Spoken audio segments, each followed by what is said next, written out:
तो भाई लोग, क्या आपने कभी सोचा है कि अमेजोनियंस आके रिप्रोड्यूस करते कैसे हैं?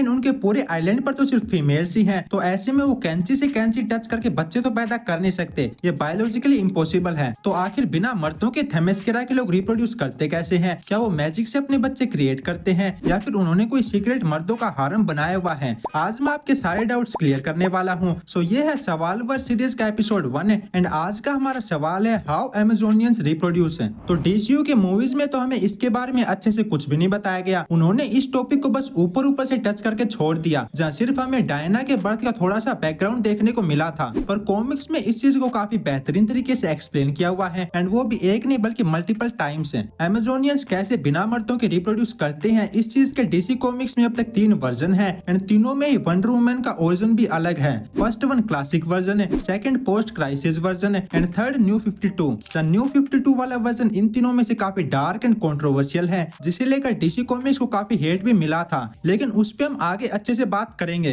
Now starting with classic version है, तो ये सबसे पहली एक्सप्लेनेशन थी अमेजोनियंस के रिप्रोडक्शन को लेकर, जहाँ इसके अकॉर्डिंग अमेजोनियंस या फिर थेमेस्केरा के जितने भी फीमेल वॉरियर्स हैं वो रिप्रोड्यूस करती नहीं है। कॉमिक्स में ऐसा बताया गया कि थेमेस्केरा के जितने भी फीमेल्स हैं वो इमोर्टल हैं एंड हजारों सालों से जीती हुई आ रही हैं। वो ना ही एज करती हैं, ना ही कोई उन्हें मार सकता है और इसीलिए उन्हें रिप्रोड्यूस करने की जरूरत ही नहीं है। हजारों सालों से वही सेम नंबर ऑफ वॉरियर्स थेमेस्केरा पर रहती हुई आ रही है और आगे भी रहती रहेंगी। पर यहाँ एक कैच है, इनमें एक ऐसी वॉरियर भी है जिसका जन्म बाद में हुआ है एंड वो है डायना एके वंडर वुमन। तो कॉमिक्स में होता कुछ ऐसा है कि थेमेस्केरिया की क्वीन हिप्पोलाइटा को एक डॉटर चाहिए होती है और इसीलिए वो क्ले से ह्यूमन बॉडी का एक फिगर बनाती है एंड देन ओलंपियन गॉड से उस फिगर में लाइफ ब्रेथ करने को कहती है और इसी तरह जन्म होता है डायना का, जहाँ इसे एक बायोलॉजिकल बर्थ की बजाय एक डिवाइन क्रिएशन का नाम दिया गया एंड क्वीन हिप्पोलाइटा ने डायना को अपनी डॉटर के जैसे रेज किया। 2017 वाली वंडर वुमन मूवी में भी इसी वर्जन को अडेप्ट किया गया था, जहाँ डायना को क्वीन हिप्पोलाइटा ने क्ले से क्रिएट किया था और ओलंपियन गॉड्स ने उसमें लाइफ ब्रेथ की थी।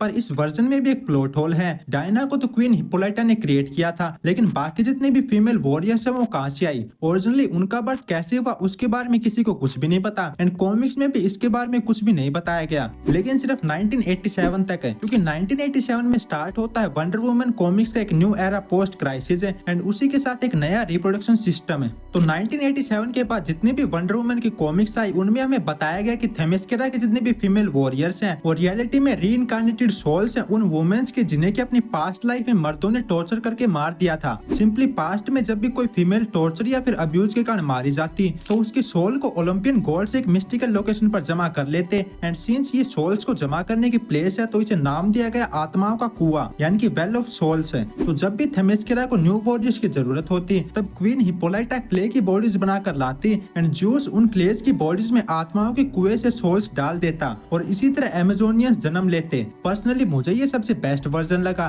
थेमेस्केरा एक टोटली फेमिनिस्ट आइलैंड है जहाँ फीमेल्स खुद पर डिपेंडेंट रहती हैं, तो ऐसे में मर्डर्ड या फिर अब्यूज्ड वुमेन की सोल्स को लेकर सेल्फ डिपेंडेंट वॉरियर्स बनाना एक काफी बढ़िया चॉइस थी। वहीं इस न्यू एरा के अकॉर्डिंग अपने डायना को एक न्यू ओरिजिन दिया गया, जहाँ उसे भी ऐसे ही क्लेस से तो क्रिएट किया पर उसे मर्डर्ड या अब्यूज्ड वुमेन की सोल नहीं बल्कि डायरेक्टली ओलंपियन गॉड्स ने उसे अपनी सोल दी एंड इसी कारण वो अपनी अमेजोन की बाकी बहनों से अलग है और स्पेशल है। जहाँ अमेजोनियंस के रिप्रोडक्शन का ये वर्जन ऑलमोस्ट 25 साल तक चला एंड फैंस ने इसे काफी अप्रिशिएट भी किया। पर 2011 में डीसी कॉमिक्स ने कुछ ऐसा पब्लिश किया जिसने रातों रात वंडर वुमन के फैंस को भड़का दिया एंड इतनी कंट्रोवर्सीज हुई कि उन्हें जल्दी इस वर्जन को चेंज करना पड़ा। लेकिन उसे जानने से पहले वीडियो को लाइक करके चैनल को भी सब्सक्राइब जरूर कर देना और अगर आपका भी मार्वल या डीसी मूवीज को लेकर कोई सवाल है जो कि आप पूछना चाहते हो तो कमेंट जरूर करना। मैं सवाल वर्स के नेक्स्ट पार्ट में आपके सवाल का जवाब जरूर दूंगा, तो कमेंट करना मत भूलना।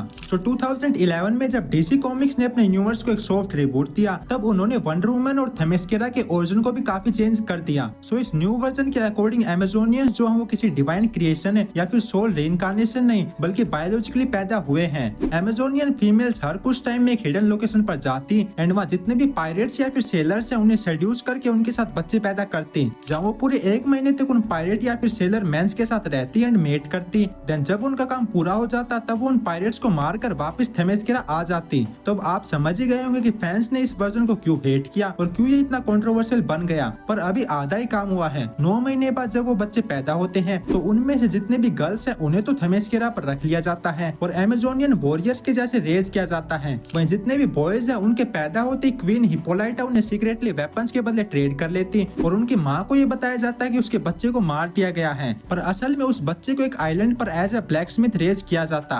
नाउ ये कॉमिक्स का एक नया वर्जन है, तो ऐसे में डायना का ओरिजिन भी नया होगा जो कि बाकी सबके जैसे बायोलॉजिकली है। सो ऐसा बताया गया कि क्वीन हिप्पोलाइटा एंड जूस का एक अफेयर था एंड उसी अफेयर का रिजल्ट है डायना, जो कि जूस एंड क्वीन हिप्पोलाइटा की बायोलॉजिकल डॉटर है और इसीलिए उसके पास गॉडली पावर्स हैं। जहाँ अमेजोनियंस का new reproduction version directly classic clay method को रिफ्रेम कर देता है, ये बताते हुए कि आखिर अमेजोनियंस को रिप्रोड्यूस करने के लिए मर्दों की जरूरत है ही, और इसीलिए इस वर्जन को फैंस ने काफी हेट किया था। 2011 में इस वर्जन को लेकर काफी कंट्रोवर्सीज हुई थी एंड फैंस ने दबाकर राइटर्स को ट्रोल किया था, इतना कि जल्दी उन्हें इस चीज को चेंज करना पड़ा। 2016 में ऐसा बताया गया कि पूरी सेलर मेटिंग वाली हिस्ट्री जो है वो सिर्फ एक झूठ है जिसे कि गॉड ऑफ लाइज ने प्लांट किया था अमेजोन की हिस्ट्री को मैनिपुलेट करने के लिए। एंड अमेजोनियंस जो है वो बायोलॉजिकली नहीं बल्कि रीइंकार्नेशन से पैदा होते हैं। जब क्वीन हिप्पोलाइटा क्लेज की बॉडीज क्रिएट करती है एंड जूस उनमें आत्माओं के कुएं से सोल डालता है। सो 2016 के बाद से ही अब तक यही सिस्टम चला आ रहा है जिसके अकॉर्डिंग अमेजोनियंस को रिप्रोड्यूस करने के लिए मर्दों की जरूरत नहीं है।